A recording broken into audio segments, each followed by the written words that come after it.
번째죠. 최후 심판 비유에 대한 설명을 좀 간단하게 부탁드리도록 하겠습니다. 31절부터 이제 46절까지에 있는 거죠. 여기서 보면 이제 완전히 종말론적이라는 게 이제 드러납니다. 그래서 31절에 인자가 자기 영광으로 모든 천사와 함께 올 때에 자기 영광의 보좌에 앉으리니 초월적인 하나님으로부터 하나님의 백성을 맡아서 다스리는 사람이 인자죠. 이게 영광의 보좌에 올 때, 그러니까 이제 최후 종말에 관한 이 비유라는 게 열처녀 비유나 아니면은 이제 달란트 비유도 그런 거라는 게 여기서 이제 아주 명확하게 드러납니다. 양과 염소를 분리하잖아요. 목자가 32절에 보면 좀 그려지시나요?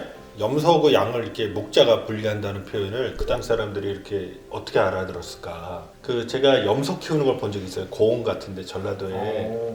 근데 이제 양, 염소 둘 다 지금 건조한 목초지에서 자랐던 태생이 그래요. 그러니까 돼지가 열대우림에서 태어난 애기 때문에 꼭 돼지는 목욕하잖아요. 물이 없으면 피부가 갈라 죽어요. 그러니까 돼지는 되게 깨끗하게 목욕하는 동물이에요. 그 식생을 잘 알아야 되는데 양이나 염소는 아주 건조한 지역이에요. 열대우림에 양 안 살아요. 그런데 살면 애들 죽습니다. 얘네들은 그런 곳에 사는 분들이 아니니까. 염소를 재울 때 건조해야 돼요. 걔는 비 많이 내리고 이렇게 습하면 안 되고, 그 다음에 이제 뭐 이렇게 철골 구조로 해가지고 집에서 재우거든요. 요거를 이제 잘 봐야 됩니다. 염소는 털이 별로 없어요. 먹는 거나 이제 자는 건 건져야 된다. 그 조건이. 그런데 염소는 털이 없기 때문에 밤에 추워요. 가옥 안에서 재웁니다. 그런데 양은 털이 많죠. 이분은 집에서 주무시면 답답해서 이제 돌아가세요. 그러니까 양은 집 밖에서, 목자가 양과 염소를 그 낮에는 함께 돌려요. 왜냐면 서로 상호보완적인데, 양은 되게 두려워하고 기능도 떨어지고 눈도 나쁘니까 지형이 험하거나 그러면 그냥 포기해요. 근데 염소는 지가 잘났다고 앞서 가요. 양은 그런데 앞에 가는 애가 있으면 따라가거든요.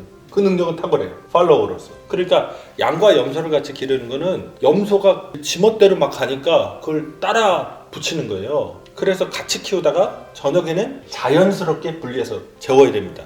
그거를 이제 그 당시 사람들은 다 아는 얘기를 한 거예요. 그렇게 하듯이 오른편에 양, 왼편의 염소를 분리할 거다. 지금의 전제는 자고 있는 상황에 양과 염소의 분리라고 이해를 해도 되는 거예요? 예, 그렇죠. 그러니까 그런 분리, 양과 염소가 자연히 분리된다는 그 조건 때문에, 자연적인 조건 때문에.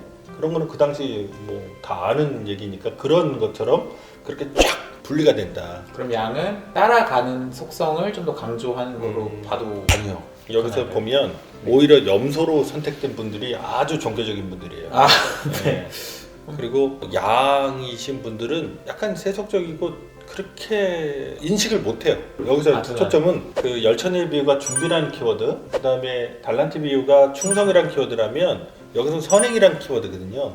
키워드가 선행인데 그 누구도 주님을 어떻게 대했는지를 인식을 못해요. 나중에 가서야 주님이 평가하는 기준이 나오는 거죠. 이게 이제 중요합니다. 종말에 구원을 받을 수 있는 조건들을 얘기해 준 거잖아요. 네. 예수님이 이미 시험 답을 공개한 거예요. 마지막에 갔는데 답을 몰랐다, 핑계댈 수 없는 겁니다. 종말에 예수님 앞에서 구원을 받을 수 있는 조건을, 하나는 진짜 믿음 생활에서 뜨겁게 준비된 삶을 살았느냐, 아니면은 세속적인 삶, 그러니까 세상살이에 있어서 하나님의 영광을 위해서 이렇게 충성되게 살았느냐. 그 다음에 선행, 세속적인 그 달란트 비처럼 돈을 벌고 교회 생활하면서 그럼 도대체 무슨 목적으로 그렇게 살았느냐, 사랑의 삶을 살았느냐. 이 답을 이미 예수님이 우리에게 공개해 주신 거예요. 네. 이 조건으로 뽑는다, 정말은 그렇게 들어갈 거다 라고 하는 것을 이제 알려주신 거죠. 선행을 생각할 때 그 세 번째 비유에 어떤 관심을 둬야 될 절이 따로 있을까요? 충성이라는 단어가 이제 계속 반복됐잖아요. 달란트 비유에서. 여기서는 내가 줄일 때 너희가 먹을 것을 줬고, 목마를 때 마시게 하였고, 나그네 되었을 때 영접하였고, 헐벗을 때 옷을 입혔고, 병들었을 때 돌보았고, 옥에 갇혔을 때 와서 보았느니라고 하는 이 조건이 4번 반복돼요. 긴 게 6가지거든요. 네. 그거 보면 줄일 때, 그 다음에 목마를 때, 나그네 되었을 때, 헐벗을 때, 병들었을 때, 옥에 갇혔을 때, 이 6가지 조건을 4번을 곱해요. 기본적으로는 어려운 처지에 있는 사람들을 어떤 조건을 바라지 않고 그걸 도와줬느냐, 이게 초점이죠. 지극히 작은 자에 대한 얘기가 이제 요 네. 마지막 단락에서 나오는데 이게 또 이거 갖고 이제 행위구원 얘기도 사실 나올 수 예. 있고 좀 전제돼 있는 거 아니세요? 라고 이렇게 질문을 받을 수가 저희가 있잖아요. 이 지극히 작은 자에 대해서 어떻게 대해야 되는지랑 마태복음에 신학적 문제가 없지는 않잖아요. 그래서 뭐 그거에 대해서 좀 간단하게 또 얘기해 주시면은 지금 달란트 비유에서도 드러나는 게 뭐냐면 그 주인이든 신랑이든 이렇게 떠나 있던 거고 여기는 지금 현재는 인간이 살아가는 공간이라는 겁니다. 주님은 어쨌든 떠나가 있는 거고 인자가 이제 와야지 끝나는 거니까 여기에 달란트 비유에서 아주 명확한데 맡겨놓고 가잖아요. 삶이 각각의 성도의 몫이라는 거예요. 그 책임이 있다는 겁니다. 그래서 그 책임을 다했느냐 다하지 못했느냐 준비했느냐 성실했느냐 선행을 했느냐 그것이 각자에게 맡겨진 거죠. 그런 차원에서 행위구원에 상당히 가깝습니다. 마태복음. 그런데 이걸 교정할 수 있는 건 그 다음에 지금 25장을 보면 이게 감람산에 사신 거거든요. 24장 3절에 나와요. 예루살렘에서 잡히시기 전날에 얘기하신 거예요. 이게 잡히시던 날. 그 설교를 감람산에서 예루살렘 성전을 바라보시면서 예루살렘 시내를 바라보시면서 했던 거를 이제 그려야 됩니다. 그 26장 바로 다음 장에서 잡히시고 27장에서 처형당하시고 28장에서 이제 부활하시거든요. 뭘 생각하시냐면 앞에서는 이 행위구원처럼 보이는데 뒤에 26, 7, 8장에서는 예수의 십자가 부활이라고 하는 이 인간의 행위가 아니라 예수 그리스도의 희생, 사랑 이걸 믿을 때 우리가 구원받는다고 하잖아요. 두 개가 병치되어 있는 겁니다. 그것을 통해서 뭘 해야 되냐면 우리가 보통 예수의 십자가 부활을 이제 고백하잖아요. 그걸로 이제 구원받는 거. 그런데 그것을 믿는 사람들이 어떻게 삶을 살아야 되냐 믿음과 행함 이게 지금 절묘하게 조화되어 있는 거예요. 여기서 25장만 보면 행위로 구원받는 것 같지만 근데 그 뒤를 보면 십자가 부활이 있거든요. 이게 병치되어 있기 때문에 믿음과 행함이라고 하는 동전의 양면과도 같은 예수님이 어떤 것을 원하시고 어떻게 살아가기를 바라시는지를 알고 행하는 거죠. 좀 더 나가면 28장에서 가르쳐 지켜 행하게 하라. 뭘 가르치냐의 문제도 이것과 좀 관련이 있는 거죠. 하나만 강조하는 게 아니고 행위와 믿음이 둘 다 균등하게 가야 된다. 예. 행함이 없는 믿음은 죽은 믿음이라고 하는 그 야고보서의 말씀이나 이제 마태복음 안에서도 하늘에 계신 너희 아버지께서 용서하신 것 같이 너희도 용서하라. 하나님이 어떤 분이시라는 것이 믿음의 내용이라면 거기에 따른 행동, 실천이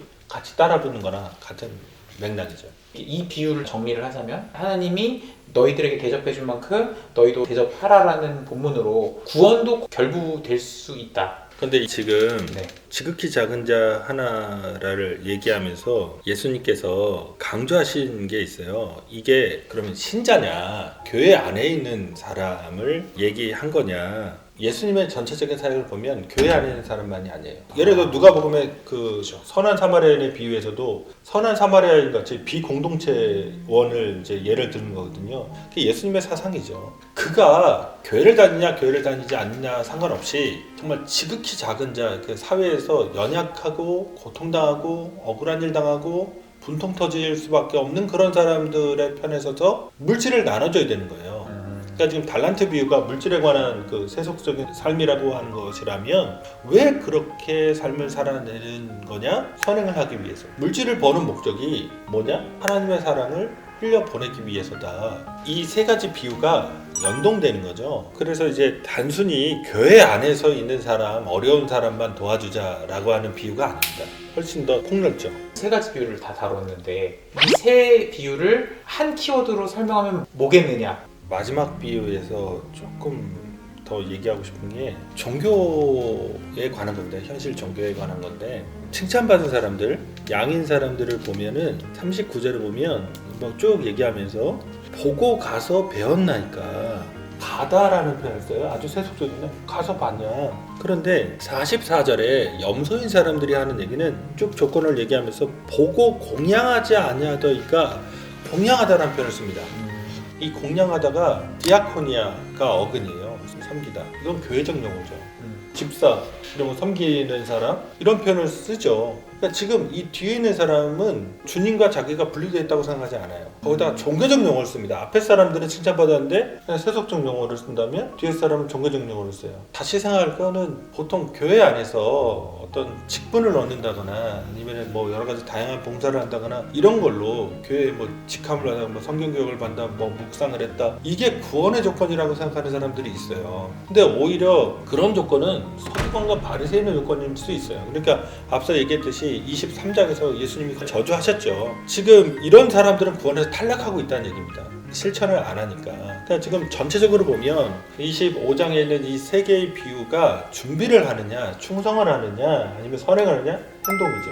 예수 그리스도가 누구인지를 안다면 그 종말에 분리가 일어날 건데 그 분리의 조건이 무엇인지를 깨달아야 되고 그리고 지금 내게 맡겨주신 그 삶을 이와 같이 살아내야 된다. 이게 이제 말하자면 건전한 믿음 생활, 구원받을 수 있는 믿음 생활은 이런 것이어야 된다. 주님이 언제 오시는지 준비되어 있는 잘 풍성히 갖춰져 있는 거기에 이제 삶을 성실하게 살아내는 그 삶에서 얻은 것으로 선행을 하는 삶을 살아내야 된다. 이게 전체가 온전한 믿음 생활이고 여기서 부족하면 탈락한다는 거예요. 그러니까 교회식으로만 어떤 직분을 땄다, 내가 뭐 목사다, 장로다, 권사다, 나는 신학을 했다, 심지어 오래 신앙생활을 했다, 아무 의미가 없습니다. 그러니까 주여주 하는 자마다 천국에 들어갈 수 없다고 하는 예수님의 말씀이 같은 논리로 들어가는 거죠. 예수님이 아까도 말씀드렸듯이 이미 답을 주신 겁니다. 이 답에 맞게 행동해야 되는데 자꾸 현실의 교회는 종교주의로 뭔가 교회에서 펼쳐지는 그 활동에 동참하면 이미 구원이 확정된 것으로 얘기하는데 그런 일은 없다. 교회적 용어를 써도 탈락한다. 그러니까 이런 삶으로 돌이키는 것, 그게 회개다.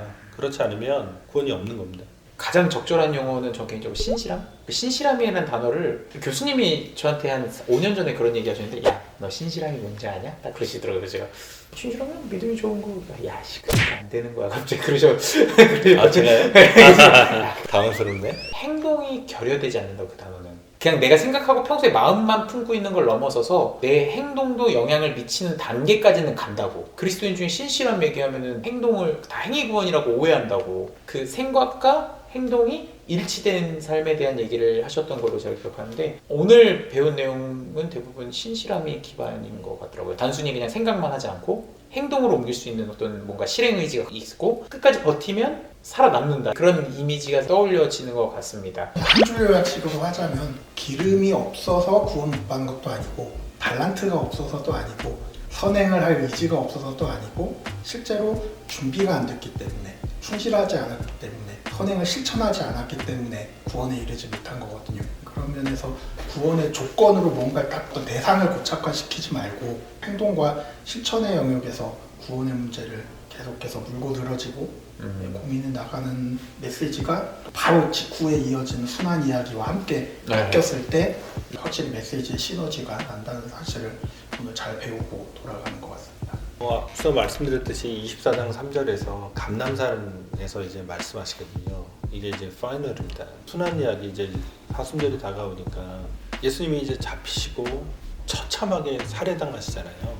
그런데 지금 25장은 놀랍게 그 사건 이전에 그분이 인자라는 것, 그분이 세상에 모든 사람들을 심판하실 심판주라는 것을 아주 화려하게 영광스럽게 보여주거든요. 그 사순절에 우리가 회개하고 이 세속성을 덜어내잖아요. 그 다음에 삶을 또 어떻게 살아야 될까를 고민한다면 이미 답은 주신 거거든요. 어떤 신앙생활을 살라고 하는 답은 이미 25장에 어떤 조건으로 구원을 결정하실지를 보여주신 거다. 그러니까 여기에 맞게 내가 살고 있는가. 세속적인 물질만을 많이 벌려고 했지 다른 사람, 어려운 사람들에 대한 어떤 나눔, 흘려보냄을 강구하고 있다면 내 구원은 위험하다는 거예요.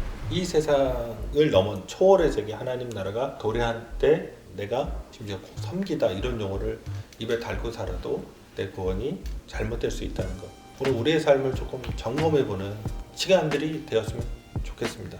저희 TN톡 준비한 시간은 여기까지였고요. 저희들 또 다음 시간에 더욱 더 재밌는 컨텐츠를 통해서 여러분들을 찾아뵙도록 하겠습니다. 모두 안녕히 계세요.